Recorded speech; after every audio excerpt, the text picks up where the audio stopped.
সরকারি কর্মচারীদের ওপর পুলিশের জল কামান, সাউন্ড গ্রেনেড ও লাঠিচার্জে টানা 2 ঘন্টা উত্তাল ছিল যমুনা থেকে হোটেল ইন্টারকন্টিনেন্টাল মোড়।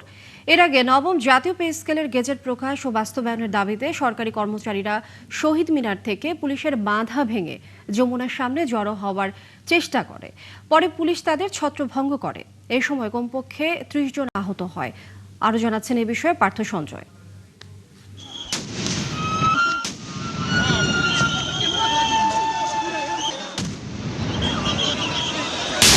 একের পর এক সাউন্ড গ্রেনেড ছোড়া হয় সরকারি কর্মচারীদের ছত্রভঙ্গ করতে।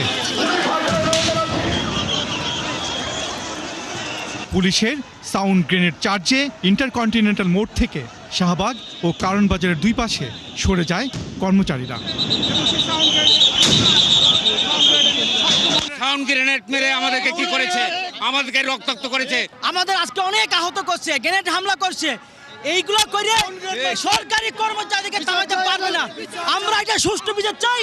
এর আগে যমুনা থেকে ছত্রভঙ্গ হয়ে ইন্টারকন্টিনেন্টাল মোড়ে অবস্থান নেয় সরকারি কর্মচারীরা। এ সময় পুলিশের লাঠিচার্জ ও ছোড়া সাউন্ড গ্রেনেডের আঘাতে আহত কর্মচারীরা বলেন, নবম পে স্কেলের গেজেট প্রকাশ ও বাস্তবায়নের ঘোষণা ছাড়া তারা সরবেন না।